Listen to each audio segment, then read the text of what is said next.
Olá, queridos amigos, alegria e paz, sejam bem-vindos a mais um episódio do nosso podcast Rumo ao Domingo. Mais uma semana que vai terminando e o coração já deseja expandir-se em um canto de louvor por tanta coisa boa que temos passado nessa semana. Chegar ao domingo é também apresentar a Deus os frutos que nós recolhemos ao longo da semana, todas as nossas vitórias, as primeiras semanas de aula, os sacrifícios para voltar à rotina, as novas metas, o projeto de vida assumido para esse ano. Todo domingo, na hora da apresentação das oferendas, é o momento que você oferece também a Deus suas lutas e vitórias. As derrotas e decepções, tudo colocado no altar do Senhor, se consome como vítima e Ele nos dá em troca o corpo e o sangue do seu Filho, para começarmos outra vez a busca semanal por pequenos presentes que ofereceremos a Deus a cada domingo. Neste próximo domingo, teremos a alegria de refletir sobre as bem-aventuranças. Talvez para você seja um texto já bem meditado, mas não custa nada revisitar a palavra de Deus e encontrar o diálogo que existe entre os textos e daí retirar um sentido que pode me dar luzes para conversão e mudança de vida. O texto das bem-aventuranças aparece duas vezes na Bíblia, uma em Lucas 6 e a outra em Mateus 5. Como estamos no ano A dos ciclos litúrgicos das leituras bíblicas, o evangelista em voga é Mateus. Já no domingo passado, quando escutávamos o capítulo 4, percebemos a forte intenção do evangelista de conectar Jesus com o Antigo Testamento. Jesus é o cumprimento das profecias, é a satisfação de toda a espera, é a realidade de toda a prefiguração da história da salvação. Isso será importante para percebermos juntos um detalhe no evangelho desse próximo domingo. Começa assim: naquele tempo, vendo Jesus as multidões, subiu ao monte e sentou-se. Os discípulos aproximaram-se e Jesus começou a ensiná-los. Sentar-se e ensinar é muito próprio de um mestre de sua época, como os rabinos, os mestres da lei. Sentar-se é sinal de autoridade, por isso o bispo, muitas vezes na liturgia, prega sentado. Mas o que Jesus ensina? A sua nova lei. Sentado como um juiz, apresenta o modo de vida e a respectiva recompensa. São 8 proposições que mostram, na verdade, como é o coração de Jesus e o que ele espera de nós. Bem-aventurados os pobres em espírito, os aflitos, os mansos, os que têm fome e sede de justiça, os misericordiosos, os puros de coração, os que promovem a paz, os que são perseguidos por causa da justiça. E por fim, uma promessa especial aos seus seguidores, com gosto de eternidade e por isso no futuro. Bem-aventurados sois vós, quando vos injuriarem e perseguirem, e mentindo disserem todo tipo de mal contra vós por causa de mim. Alegrai-vos e exultai, porque será grande a vossa recompensa nos céus. Jesus mesmo disse que não veio abolir a lei, mas levá-la à plenitude, levar à perfeição.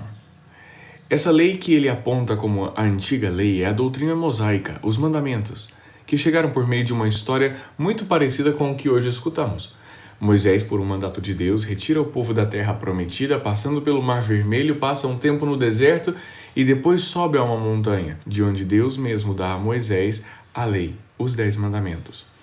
Os padres da igreja entenderam que a passagem pelo Mar Vermelho foi um sinal, uma prefiguração do que será o batismo. Por exemplo, São Gregório de Nissa, na obra A Vida de Moisés. O tempo no deserto foi uma provação, uma caminhada onde o povo se encontra com o Senhor, da mesma forma que Jesus foi levado ao deserto para ser tentado por 40 dias e depois sobe ao monte para ensinar a sua doutrina. Olha que interessante. Como Moisés. Todos os 3 relatos da vida de Jesus estão colocados nessa ordem nos capítulos 3, 4 e 5 de Mateus, propositalmente para você se lembrar da história de Moisés e a antiga lei como preparação para a plenitude, que é Cristo. Há autores que afirmam que a primeira proposição do Sermão da Montanha seja a principal delas e que dela se deriva todas as outras. E de fato, porque o que está de trás de ser pobre e de espírito é não ter seguranças próprias, mas a dependência somente de Deus. A melhor forma de entender o que é essa dependência de Deus nos dá a primeira leitura de Sofonias. No capítulo 2, quando diz que para os humildes que buscam praticar a justiça, o refúgio se deixa encontrar. No capítulo 3, os humildes e pobres que não tem em quem mais pôr as suas esperanças, que não tem forças bélicas, nem inteligência para reconstruir Israel, nem dinheiro para fazer o que seja necessário, esses viverão santamente porque esperarão só no Senhor, porque não há outra saída. Deus é a sua primeira e única opção para dar certo na vida. Aqui se utiliza a palavra anav, que significa necessitado. Seja rico ou seja pobre, o dependente de Deus, o necessitado da graça, o que põe sua confiança nele, que aprendeu a esperar do seu Deus e não das suas próprias forças. Bem-aventurados os pobres em espírito, porque deles é o reino do céu. Tendo em vista este texto, não faltaram críticos no século XIX e XX para dizer que a religião cristã incita o povo a uma resignação passiva dos males e injustiças deste mundo. Ou até que a religião é um anestésico que faz com que o povo durma e não lute para as mudanças das realidades temporais. Na verdade, essas conclusões não compreendem o todo da doutrina de Jesus. O caminho não é uma busca da justiça com as próprias mãos. Não é sujar as mãos de sangue e resolver as coisas de maneira que pareça mais conveniente, mas é colocar Deus mesmo na solução dos meus problemas, que seja Ele que sabe o melhor para mim, que sabe quem eu sou, que vê aquilo que eu não vejo, que Ele diga por onde eu devo ir e trabalhar com confiança naquilo que devo assumir na minha vida, pautado em seus ensinamentos. E então me dedicar com todo o meu ser, me esforçar, me converter à sua vontade, fazer com que mais pessoas conheçam e desejem abraçar a fé, assumir o meu papel no mundo. Santo Inácio de Loyola entendeu e interpretou essa realidade com uma frase que me chama muito a atenção. Trabalha como se tudo dependesse de ti e confia como se tudo dependesse de Deus. Se nós deixássemos essa frase cair no nosso coração, o aborto nunca seria a solução para nenhuma gravidez indesejada. Por mais difícil e cruel tenha sido a situação humana em que Deus permitiu uma nova vida. O prêmio para essa confiança, para essa pobreza, e isso significa por colocar a Deus em primeiro lugar e como autor principal da sua história de vida, é este: alegrai-vos e exultai, porque será grande a vossa recompensa nos céus. E disso nós podemos nos gloriar, sem que essa glória seja vã, porque é graça e não mérito próprio. São Paulo diz na primeira carta aos Coríntios, primeiro capítulo, Deus escolheu o que o mundo considera estúpido para confundir os sábios, os fracos para confundir os fortes, os sem importância, desprezados, sem serventia,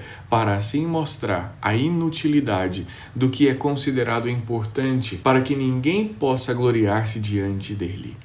E conclui: quem se gloria, glorie-se no Senhor. Isso é ser dependente de Deus. Mais do que isso, é reconhecer-se dependente do Senhor, já que essa dependência nós temos de Deus pelo fato mesmo de existir. O Salmo responsorial, no próximo domingo, traz como refrão o próprio texto do Evangelho, a primeira bem-aventurança dos pobres em espírito. Felizes os pobres em espírito, porque deles é o reino dos céus. Nas estrofes, aparecerão as imagens claras daqueles que não têm outra pessoa ou outro recurso em quem depositar confiança e aprendem com os sofrimentos a esperar no Senhor.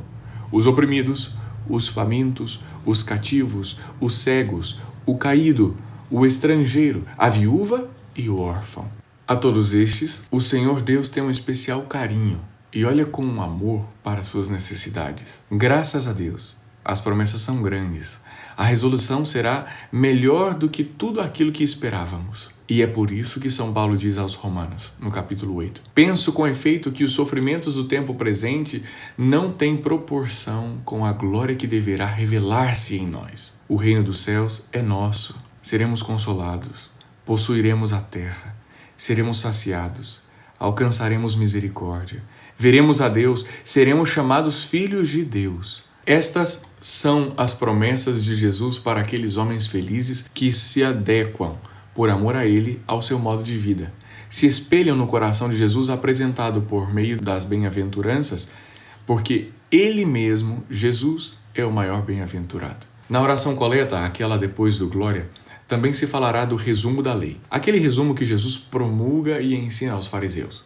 Em Mateus 22, de 37 a 40, amarás o Senhor teu Deus de todo o teu coração, de toda a tua alma, com todo o teu espírito. Esse é o maior e o primeiro mandamento. O segundo é semelhante a esse: amarás o teu próximo como a ti mesmo.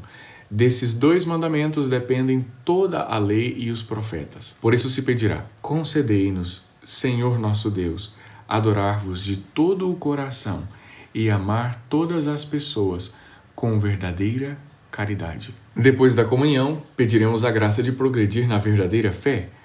Renovados pelo sacramento da redenção, nós vos pedimos, ó Deus, que este alimento de salvação eterna nos faça progredir na verdadeira fé. Minha cabeça logo pensa que está faltando falar da verdadeira esperança. Fé, esperança e caridade. Falamos da verdadeira fé, falamos da verdadeira caridade e falta da esperança. Sim, sem utilizar essas palavras, a oração sobre as oferendas nos diz: para vos servir, ó Deus, depositamos nossas oferendas em vosso altar. Acolhei-as com bondade, a fim de que se tornem o sacramento de nossa salvação. Amém. Eu também depositarei minha oferenda em vosso altar. Tudo aquilo que eu recolhi durante a semana, tudo aquilo que eu construí por amor a Deus, com a ajuda e a presença dEle, na verdadeira esperança de que Ele aceitará minha oferenda e dará em troca o sacramento da nossa salvação. Isso é, o corpo e o sangue de Cristo. Porque só tem esperança, só espera de verdade quem precisa esperar, quem depende disso, quem confia nesse milagre. Esses são os pobres do Senhor, os pobres em espírito, os anauim de Deus, os felizes. Para este domingo, gostaria de te propor uma visita. Mais do que palavras e elucubrações sobre o tema da dependência de Deus, estar com uma pessoa que aprendeu a esperar em Deus nos edifica de uma forma muito eficaz. Por isso, pense em visitar alguém que perdeu um ente querido para ser consolado, alguém simples, alguém que passa pela solidão, alguém que precisa só de conversar, alguém que dependa de Deus totalmente. Talvez essa pessoa pode estar mais próxima do que você imagina. Talvez um familiar, talvez os próprios avós, que há tempo você não vê. E se visitar parece impossível, faça uma chamada de vídeo. Utilize o celular para encurtar distâncias. Assim, a missa, os textos bíblicos serão muito mais seus.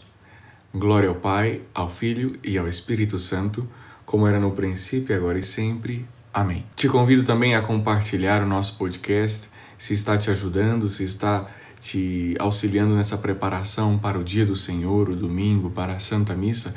Compartilhe com seus amigos pelas redes sociais para que o nosso programa alcance a mais pessoas e possa ajudar sempre mais a participar com intensidade da Santa Missa e vivenciar o domingo, dia do Senhor.